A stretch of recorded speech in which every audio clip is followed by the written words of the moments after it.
Hello, my name is Tim Edwards and welcome to the Tim G. Edwards Music YouTube channel. Today's lesson I want to teach you how to play the chord of G major. G major. So let's get started.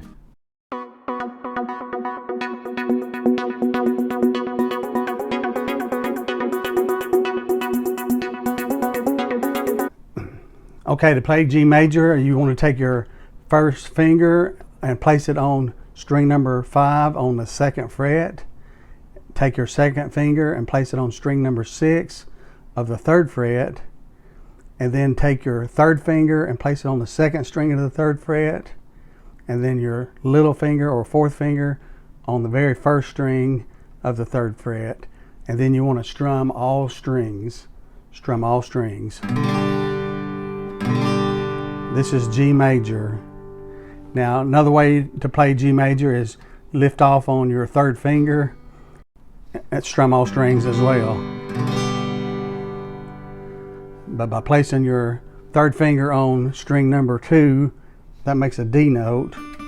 And then the only other open string is this string number 4, which is also a D. And it just allows 2 different Ds to ring out. Just kind of emphasizes that note. Gives a good sound for G major. G major. Now remember this chord shape. The best way to learn chords is once you get your fingers placed, just kind of lift off your fingers gently, but keep your shape, chord shape, and just place them off and on a few times. Lift off, and just kind of remember remember the chord shape. That's a fast way to learn.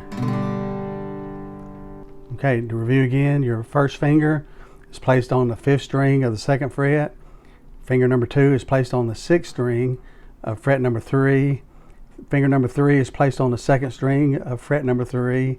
And then your pinky finger, or finger number 4, is placed on the very first bottom string of the 3rd fret, and strum all strings. This makes the G major chord. Okay, you can learn how to play other guitar chords by looking at my playlist in the description below. If you like this quick lesson, be sure and hit the like button below, and if you're not a current subscriber, I'd appreciate if you would subscribe to my channel just so you'll be notified when new video lessons have been uploaded. It's simply free, no obligation. So have a great day. God bless you.